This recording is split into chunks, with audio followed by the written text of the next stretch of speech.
Florida is coming to town and they are literally begging for Ole Miss's coach. But logically, it doesn't make much sense. We will explain.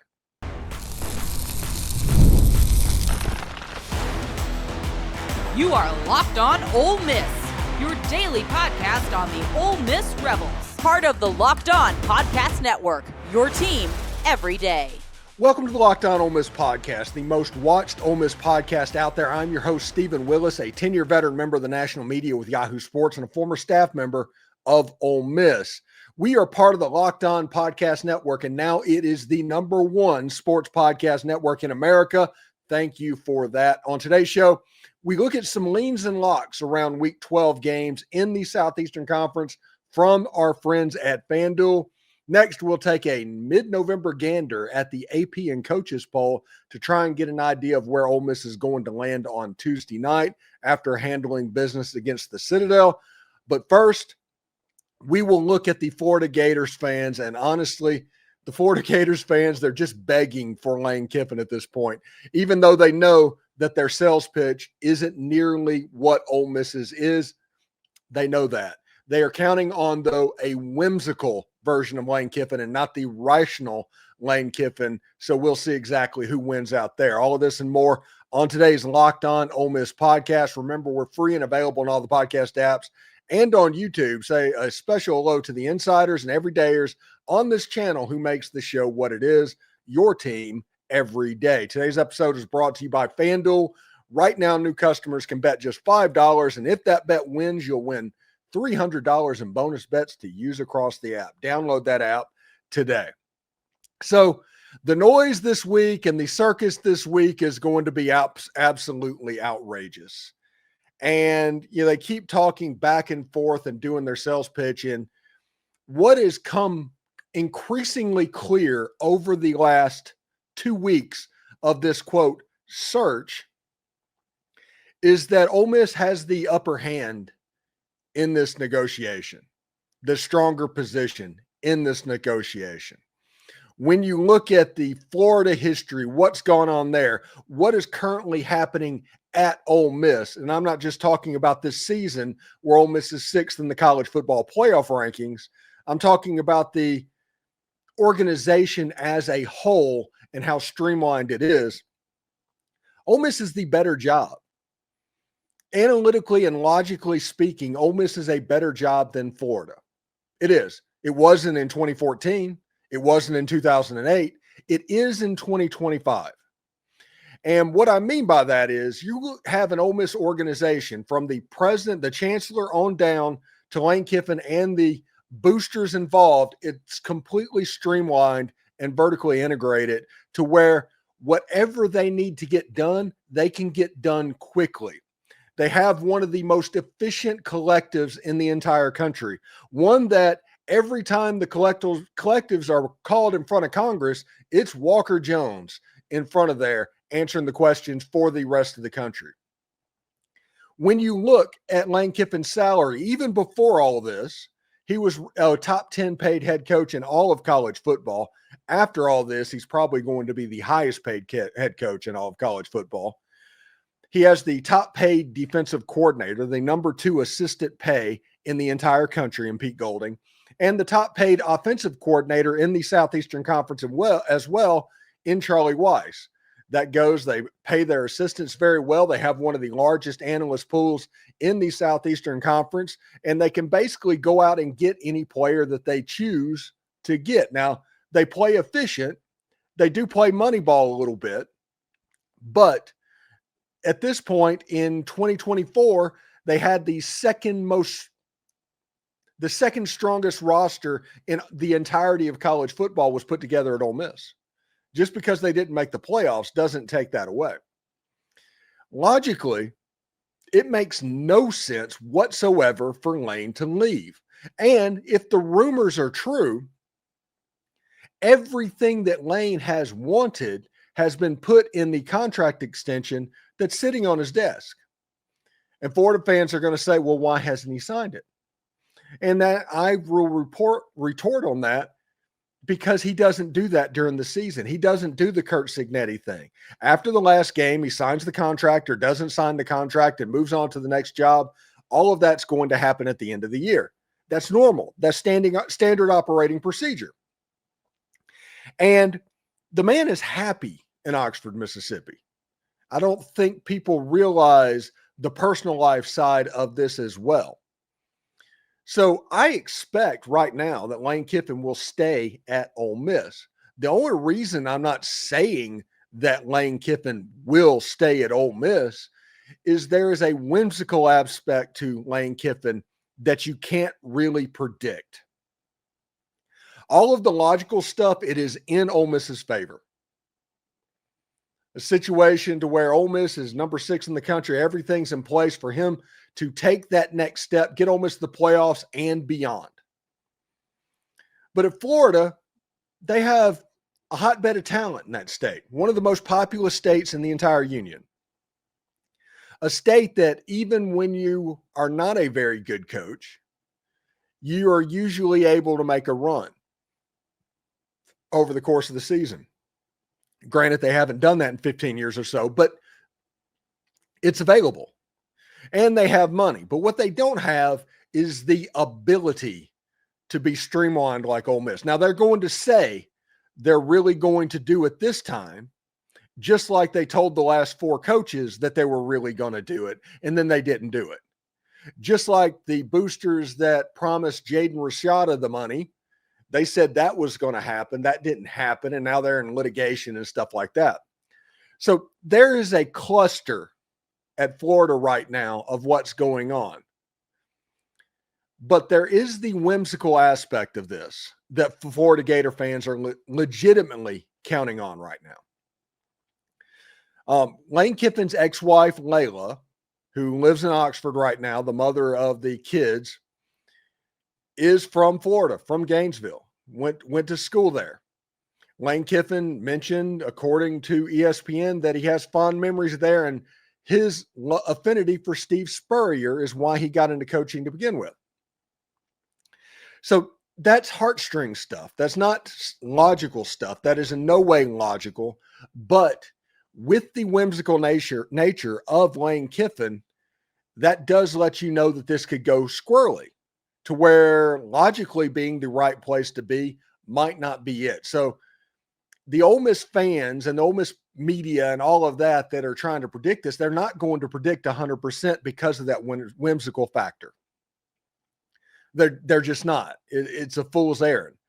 Auburn legitimately thought they were landing Lane Kiffin in 2022, all the way up until they didn't. And that forced them to hire Hugh Freeze, and it was a disaster, and everything circular. Now, the same thing is happening right now.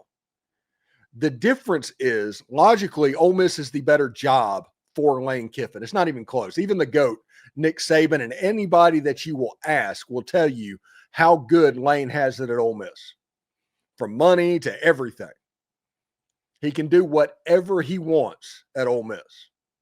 But if you have not made the jump into this modern era of college football, which there are several programs and fans that have not, because they did not have a coach rightly positioned to take advantage of it from the jump. Lane Kiffin being an early adopter, we've talked all about that. Yes, they still think it's the Tim Tebow Gators. They still think it's the Danny Werfel Gators. They still think it's Urban Meyer and Steve Spurrier, and those 2 coaches won because of Florida, not because of those 2 coaches. Remember, Steve Spurrier and Urban Meyer have won absolutely everywhere they have been. They didn't win at Florida, because of the special resources, because of the money. Heck, Florida didn't even have an indoor practice facility until about 10 years ago or something like that. They didn't win because of that. They won because they were good football coaches. And Florida, in my opinion, is not self-aware enough to understand that. They're not coming out with hands folded, please come coach our team. This is what we'll do. No, they're coming at this like, hey, we will pay you a ton of money. Come down here and put up with what's going on and all the chaos that surrounds this program. And surely you will be enough to take us to the promised land. You are the heir apparent of Steve Spurrier. And one of the arguments for everybody, and Lane Kiffin is a huge fan of Steve Spurrier, as am I, if we're going to be completely honest. But you can be a fan of Steve Spurrier anywhere.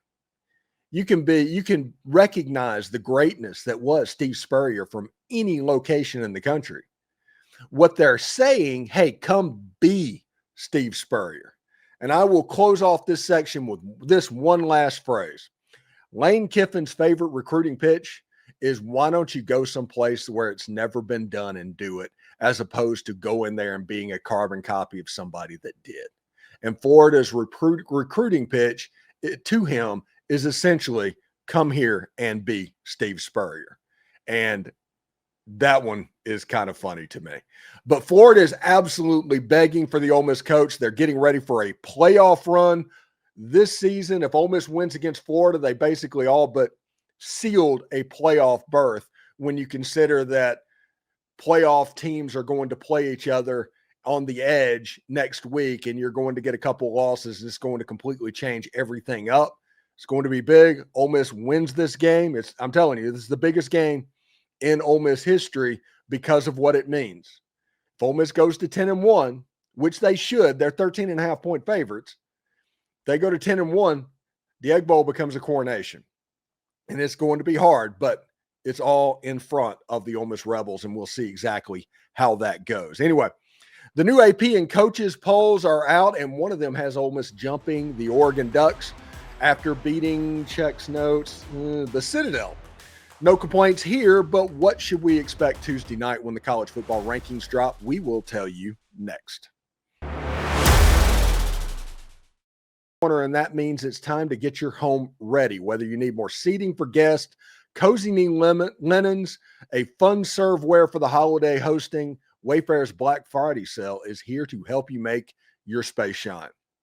And here's the best part. You don't even have to wait. Wayfair's Black Friday deals are happening all month long with up to 70% off everything from sofas to spatulas. I couldn't believe how fast everything shipped. I mean, just in time for the holidays. You want to buy stuff for Christmas, it's there. Get them wrapped under the tree, all of that stuff. Browsing through their site, it is easy to find pieces that actually fit my style. Nothing generic, just quality designs that feel personal. If you've ever hosted family for the holidays, you know how much of a difference a few new touches can make. Wayfair makes it that easy. So don't miss out on early Black Friday deals. Head to wayfair.com to shop Wayfair's Black Friday sale for up to 70% off. That's WAYFAIR.com. The sale ends December 7th. Subscribe to the podcast on whichever audio podcast you're listening to and give it a 5-star review. It costs absolutely nothing, but helps keep all of this free. And Locked On is getting ready to change the game yet again, all in the name of having fun following your team. It's coming in December. And thank you for making Locked On Ole Miss your first listen of the day. And thank you for making Locked On the #1 sports podcast network in America. That means a lot.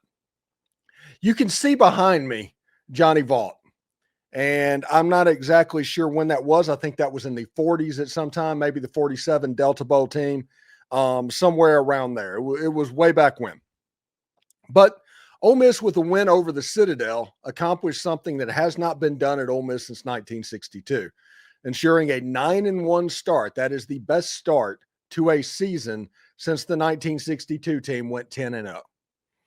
That is pretty cool. The 1961 team actually, I think, went 9-1 exactly, but like 59, 60, 61, and 62, they were all right there in there together. That was the Gore years. And you've heard me say on this podcast, anytime you compare anything to that time period, you're kind of sitting pretty with what is going on. So Ole Miss being in that discussion, they're number 6th in the college football playoff after the first rankings, and they're getting ready for the second rankings. They were number 6 ahead of Oregon, who was number 9. Oregon barely squeaked by a win. Number 7 and 8. Number 7 was BYU. Number 8 was Texas Tech. Texas Tech dominated BYU. We'll see exactly how that goes, but Ole Miss should be sitting pretty at the moment. When you look at the polls, this week, you have this ranking of what's going on to where the Buckeyes, Indiana, Texas A&M, Alabama, Georgia, and then the coaches polls have the Oregon Ducks at number 6 and Ole Miss at number 7. Number 8 was Texas Tech after their win over BYU. Notre Dame is number 9. Number 10 is Texas, who's firmly in the college football playoff discussion right now, along with the Oklahoma Sooners. They have massive weekends this weekend. If you want to go to the college football playoff, this is the weekend that you have to win. Georgia Tech is the top ACC team right now. They're number 12. BYU fell to 13. Vandy won the game, moved up to 14. Utah is at 15. Miami is at 16. Michigan is at 17. USC at 18. Virginia fell down after their loss to Wake Forest to number 19. Tennessee's up to number 20. Louisville fell to number 21. Cincinnati's at number 22. Pitt at 23. Mizzou fell down to 24. And James Madison makes an appearance in the poll as well. That wasn't it. The AP poll slightly different stuff. You have Ohio State, Indiana, Texas A&M, Alabama, and Georgia at 1 through 5, exactly the same. Number 6 is Ole Miss in this poll. They leaped over the Oregon Ducks by about 3 votes, by the way. It's an extremely close vote. Texas A&M in there, number 8. Number 9, Notre Dame. Number 10, Texas. There's a lot of similarities. BYU's a little higher. Vandy's a little higher above Georgia Tech. Utah coming in at 15. The big thing on this poll is that South Florida is at number 25. Remember, last week, there was no ranking attached to the G5 member in the poll. Memphis was not ranked in the college football playoff. And that was interesting of what's going on. And because of that, you have to wonder exactly how the college football playoff system is going to work. Now, first of all, I expect Ole Miss to be about where they were. They beat the Citadel in such dominating fashion. There's no sense in dropping them, outgaining them 600 to 100. It was a complete domination. Texas Tech winning against BYU, I do expect them to move into that 7 spot. I expect Oregon to move up to number 8. And I expect Texas to be in the field this week. At the bottom, traveling, but in the field at like number 9 or number 10. You could have potentially, by the way, if you look at this, the way these polls are shaping out, if Texas Tech stays at the 7, Texas ends up as the 10, and Texas A&M ends up as the 3. You have Texas Tech versus Texas with the winner playing Texas A&M. I would sign up for all of that all the time. That would be absolutely amazing to see. But Ole Miss was sitting there. They were matched up against Virginia. They were number 14. I guess at this point, if that happens again, it would likely be Georgia Tech of a team that comes into the playoff rankings because they're going to be the highest ranked ACC team. And you have USF going to Georgia, which that would be a relatively fun game. It'd be interesting to see exactly how that goes. But this is like the 4th time Kirby has seen that offense this season, which means it might not go very well at all for the USF Bulls. So we'll see exactly how that goes. This is an unbelievably big week for Ole Miss football. Everybody likes to make and pretend it's about the opponent, and it's not. It could be absolutely anybody. You could be playing the Citadel this week, and it just wouldn't matter. What matters is how this could affect Ole Miss. You want to turn that last corner. You want to make the college football playoff. You want to play a meaningful game on December 19th or 20th. You want to play a meaningful game on January 1st. Ole Miss wearing the old school uniforms potentially as a home team, playing with the powder blue helmets, the red jerseys, the gray pants, looking like Ole Miss did. Maybe if that situation happens, put the numbers on the side of the helmet. I mean, seriously, put the numbers on the side of the helmet, because the last time you were here, those were the uniforms that were worn by Johnny Vaught and the Ole Miss Rebels. These are kind of the glory days. People like to call me a sunshine pumper, and that's okay. I don't mind that at all. But I like to remind everybody There's no pump required. It's sunny outside right now. Is there going to be a day when a pump is required? Yeah, potentially. Could happen. Is that today? No, not likely at all. So we'll see exactly how that goes as well. When we come back, in our final segment, we'll look at our leans and locks for Week 12 in the SEC from our friends at FanDuel. What's caught our eye this week? Find out next. The NBA is back, and there's no better place to get in on the action than with FanDuel, so the official sports betting partner of the NBA. Even if you missed the start of the game or want to ride the hot hand, FanDuel has live bets on everything from who will score next to fourth quarter comebacks. Plus, you can even combine those live bets into a same-game parlay for a shot at an even bigger payout. It helps keep every game exciting, especially when your team is making that late push. Right now, FanDuel is giving new customers $300 in bonus bets when that first $5 bet wins. So head on over to FanDuel.com to sign up and play your game with FanDuel, the official sports betting partner of the NBA.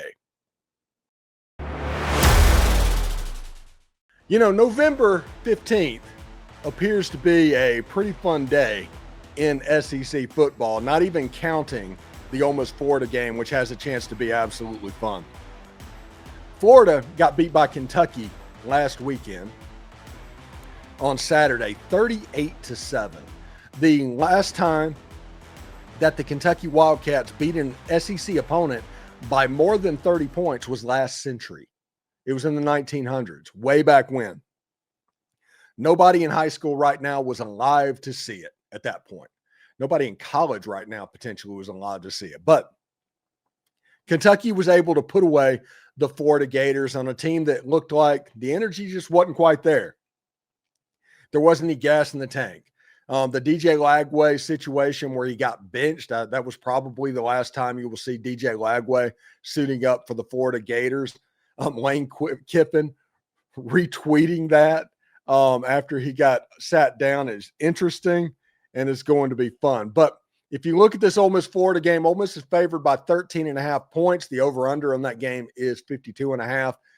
And if you look at the stats inside the bets at FanDuel, 80% of the money or so is on Ole Miss, and about 90% of the bets are on Ole Miss. It's pretty one-sided betting going into this game. People are expecting Ole Miss to handle the Florida Gators, but no, that Florida's a relatively talented team. We talked about it in this show.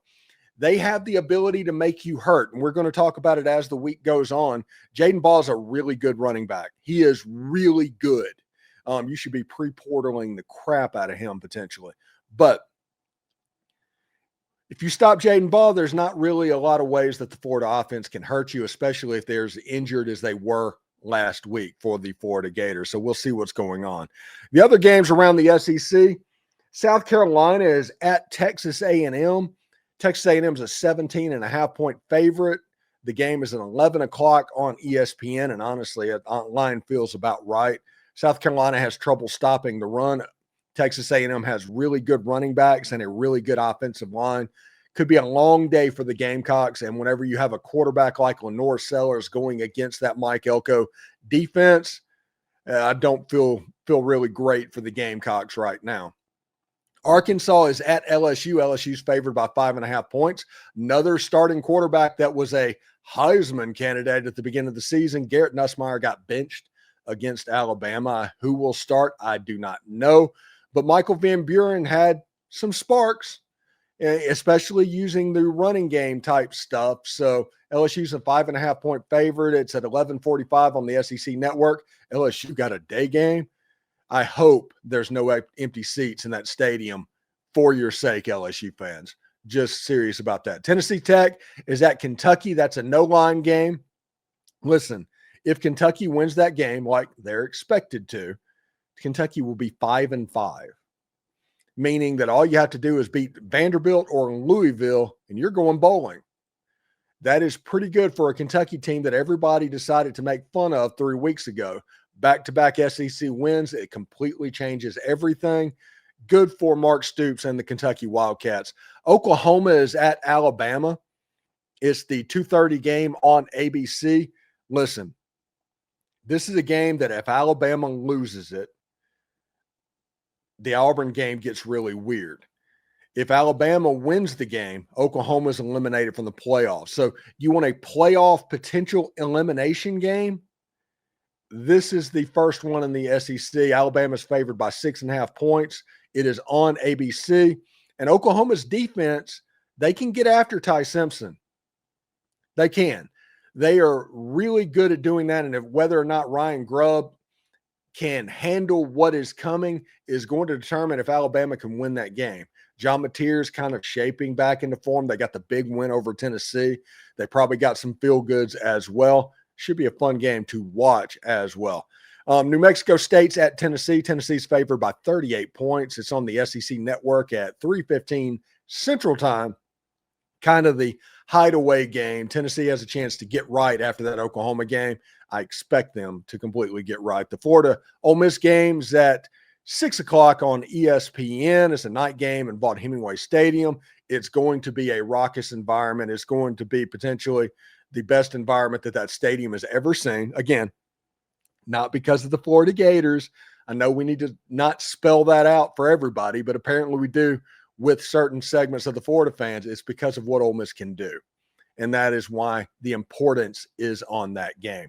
Texas is at Georgia. Georgia's favored by 6.5.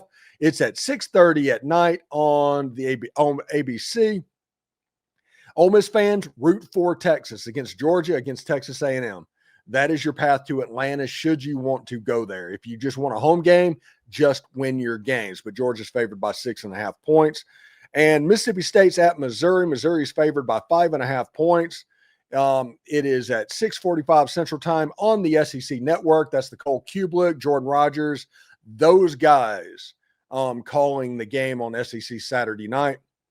Should be a lot of fun. Missouri without a starting quarterback always gets weird, but Mississippi State can't stop the run, and Missouri can run the football. So that's one way that we're going to look at what is going on. So we'll see how it plays out, but it is really good for this way. And look at this. Look at it this way, Ole Miss fans. Every game that you're going to have in the regular season is going to be relevant and meaningful to the national football conversation this year. Congratulations for that. And thank you for making Locked On Ole Miss your go-to source for Ole Miss sports. We pride ourselves in offering the most comprehensive perspectives, which is why we are the front door of Ole Miss. Don't forget to subscribe, like, and comment. It helps the show, and it's absolutely free. Your support means the world to us. Thank you for making Locked On Ole Miss your first listen of the day. For your second listen, check out Locked On SEC. Chris Gordy breaks down the best conference in college sports, from the rivalries to the championship and every game in between. Find Locked On SEC on YouTube or wherever you listen to podcasts as part of the Locked On Podcast Network. Your team every day. Hotty toddy, everybody. And remember, analytics is just the old English word that means bad football. We'll see you tomorrow.